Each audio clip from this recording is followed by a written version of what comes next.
주님께서 여러분과 함께 마르코가 전한 거룩한 복음입니다. 주님 영광 받으소서. 그때 예수님께서는 군중을 가르치시면서 이렇게 이르셨다. 율법학자들을 조심하여라. 그들은 긴 겉옷을 입고 나다니며 장터에서 인사받기를 즐기고 회당에서는 높은 자리를, 잔치 때에는 윗자리를 즐긴다. 그들은 과부들의 가산을 등쳐먹으면서 남에게 보이려고 기도는 길게 한다. 이러한 자들은 더 엄중히 단죄를 받을 것이다. 예수님께서 헌금함 맞은 쪽에 앉으시어 사람들이 헌금함에 돈을 넣는 모습을 보고 계셨다. 많은 부자들이 큰 돈을 넣었다. 그런데 가난한 과부 한 사람이 와서 렙돈 2잎을 넣었다. 그것은 꽈드란스 한 잎인 셈이다. 예수님께서 제자들을 가까이 불러 이르셨다. 내가 진실로 너희에게 말한다. 저 가난한 과부가 헌금함에 돈을 넣은 다른 모든 사람보다 더 많이 넣었다. 저들은 모두 풍족한 데에서 얼마씩 넣었지만 저 과부는 궁핍한 가운데에서 가진 것을, 곧 생활비를 모두 다 넣었기 때문이다. 주님의 말씀입니다.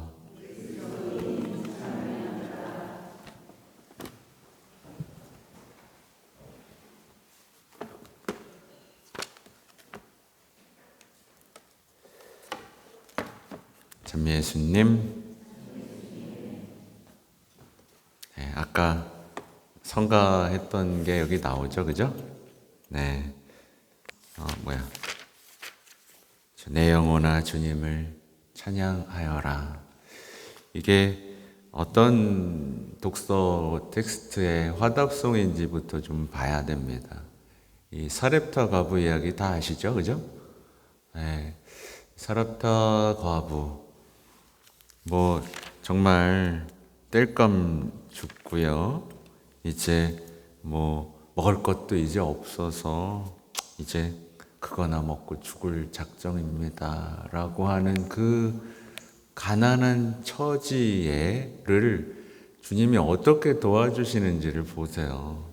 네, 옛다 더 먹어라 하고 주는 게 아니라 갑자기 뜬금없이 엘리야가 와서 음식 좀 나오시오 그럽니다. 여러분 어때요? 가혹하지 않습니까? 여러분 같으면 주겠어요? 안 주겠어요? 예? 줘요? 안 줘요? 예. 새우깡 먹다가 하나 남았으면 줘요? 안 줘요? 보통 우리 안 줘요, 그죠? 안 주는데 이 엘리야는 두려워하지 말라. 그리고 하나님의 말씀을 전합니다. 이 주님이 땅에 비를 다시 내릴 때까지 밀가루 단지는 비지 않고 기름병은 마르지 않을 것이다. 이 가혹해 보이는 시험 속에서 이 사렙타 과부는 믿고 전부를 내놓습니다. 오늘 복음하고 겹쳐지죠? 자신의 생활비 전부를 내놓습니다. 근데 이제 바로 기적이 일어나죠. 네. 차오르기 시작하는 겁니다. 밀가루와 기름병이 차오르기 시작하는 거죠. 이 행동은 이런 거였을까요? 아니면 신뢰에서 나온 행동이었을까요? 그죠? 그 신뢰를 드림으로써 말씀이 이루어지는 이 체험 속에서 이제 내 영혼아 주님을 찬양하여라. 주님은 약속을 지키시는 분이구나라는 내용들이 계속 이어지고 있죠. 하느님께 관대한 사람, 그리고 그런 사람은 하느님께서도 관대하신다. 이게 어떻게 보면 뒤에 이어지는 복음하고도 연결이 되죠. 그러니까 오늘 복음과 독서를 읽으면 왜 가난한 사람들이 행복한지에 대한 이유를 찾을 수 있습니다. 여러분 가난해요, 부자예요? 네, 냉장고 가득 차 있죠? 네, 부자네. 그죠? 네. 부자는 말씀을 믿을 필요가 없죠. 인생을 걸 필요도 없죠. 그렇죠? 적당히 내는 것으로 의무를 채웠다고 만족할 수 있죠. 주님께 신뢰를 막 드릴 필요도 별로 없죠. 그렇죠? 근데 이제 오늘 이 마르코 복음에 나오는 이 가난한 과부 이야기를 보세요. 하나님은 참 공평하시죠, 그죠? 네, 불공평하다고 여기서 누가 얘기하겠습니까? 하나님은 공평합니다. 그의 마음을 보고 그가 얼마나 진실하고 겸손한지를 다 보시는 거죠. 네. 이따가 여러분 이따 헌금 내러 오실 때 예수님이 이렇게 보고 계실 겁니다. 예수님이 이렇게 예전에 이제 동전이었잖아요. 네. 이제 뭐 교부들이나 교황님의 표현에서도 이런 표현들이 나와요. 과부의 동전 두 잎은 가장 아름다운 소리를 냈다.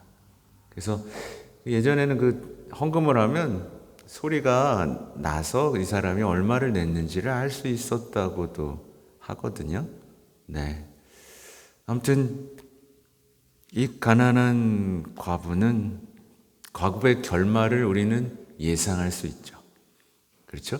일독서를 통해 가난한 과부가 왜 이토록 자기 생활비까지 내어놓는 삶에 익숙해졌는지를 우리는 알 수 있습니다. 그러니까 그분에게 신뢰를 드리고 더 큰 신뢰를 드리고 그분께 더 드릴 때 하나도 손해보지 않는다는 그 삶의 어떤 지혜가 아니라 그 우정, 끈끈한 관계, 아버지라는 분이라는 걸 알게 됐을 거예요. 그래서 교황님은 이걸 조건 없는 신뢰로 살아가는 신앙, 진심으로 하느님께 헌신하는 삶이라고 이렇게 표현을 했죠. 여러분들 이런 체험 있으세요? 전부를 드렸더니 배로 받은. 네. 아니면 아까워라. 네. 제가 늘 얘기하잖아요. 10,000원짜리밖에 없네. 이거 어떡하지? 사무실 가서 거슬러야겠다. 우리 하나님한테 너무 인색한 것 사실입니다. 그렇죠? 요즘 현대인의 삶의 습관 봤을 때 인색한 게 사실이죠. 그렇죠? 여기에 관련된 이제 비유 중에 하나는 이제 농부의 비유가 있어요. 농부가 씨 뿌리면서 아까워하는 사람이 있습니까? 어우, 아까워라. 아유, 아까워. 이 씨 아까워라. 아까워하지 않아요. 희망을 갖고 뿌립니다.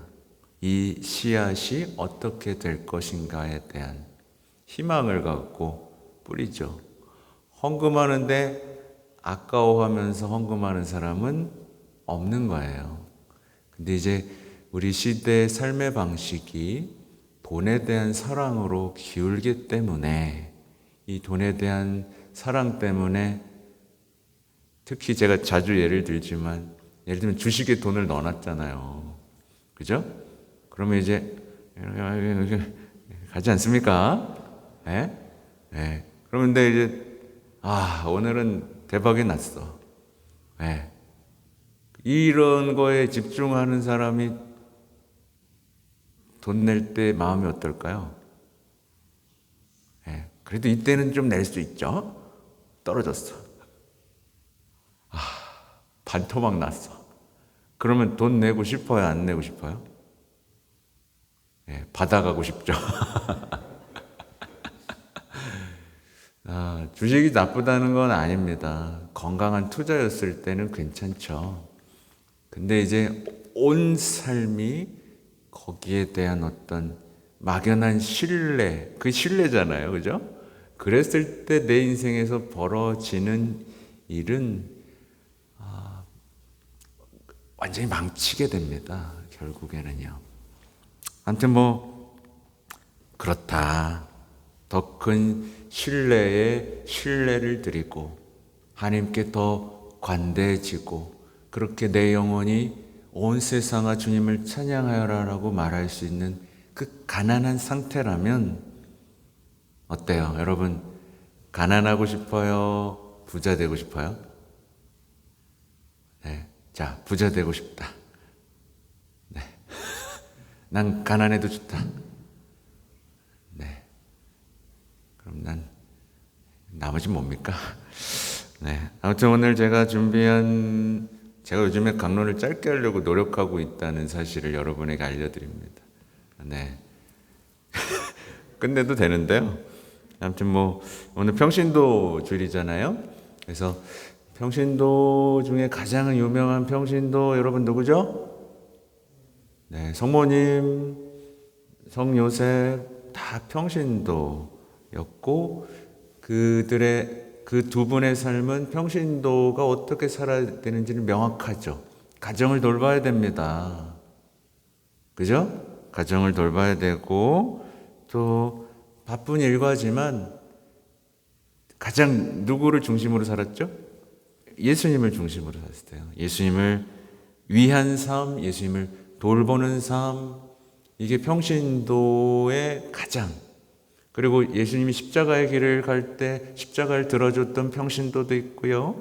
얼굴에 피땀을 닦아드렸던 평신도도 있고요. 또 바오로 사도가 복음을 전할 때 수많은 조력자 평신도가 있고요. 성모님의 발현이 있을 때 그걸 목격하고 그곳을 아름다운 기도의 장소로 만든 평신도들도 있습니다. 제가 이 이야기를 왜 하느냐? 평신도는 대체할 수 없는 역할이 있다는 겁니다. 예, 대체할 수 없어요. 평신도는 그냥 평범한 신자가 아닙니다. 아시죠? 예, 평신도의 역할이 분명히 있어요. 그러니까 세상에 현존하는 복음이 되어야 되는 역할을 가지고 있는 게 평신도의 특별함이죠. 세상에서 희망과 사랑의 표지이자 복음의 증거자로 사는 거 사죄는 못합니다. 그렇죠? 여러분의 구체적인 삶의 자리에서 대체 불가능한. 그리고 사실은 우리 순교자들의 삶 속에서 대부분 누구죠? 순교자들 중에 대부분 다 평신도였다는 걸 기억했으면 좋겠고, 여러분 꼭 말씀드리고 싶은 것 중에 하나는 뭐냐면 더 배울 필요 없습니다. 사실은 평신도들 뭘 더 배웠겠어요, 그죠? 그때 당시 아주 단순한 교리서 한 권 정도 한두 권 읽고 그냥 같이 살았단 말이죠. 아무튼 제가 9시에 평신도 얘기 막 하고 여기가 좀 젊은이들이 좀 구원받는 삶을 회복하는 자리가 되자 도와주시겠어요? 라고 했는데 너무 뜨뜻미지근해가지고 제가 힘이 다 빠졌어요. 네, 여러분 저 도와주실 거예요? 그러니까 지금 이 시대에 보면 젊은이들이 꿈을 많이 접죠.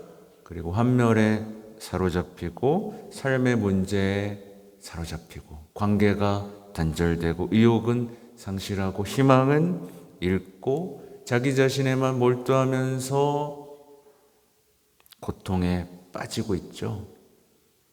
이들에게 우리가 희망을 주고 일으킬 수 있는 지혜롭고 빛나는 옆집의 성인이 되어야 합니다. 사실 이 시대에 살아갈 때 희망 잃기 쉽잖아요. 그렇죠? 희망을 어디다 두어야 될지 모르겠지만 그 가운데에서도 여러분, 그 가운데서 빛나는 열정으로 살아내고 주변에 희망을 주는 사람. 예. 아무튼 제가 뭐 젊은이 얘기 이런 얘기를 했더니 어르신들이 저를 어떤 눈빛으로 바라보냐면 내가 힘들어. 그러니까 날 좀 잘해줘. 이렇게.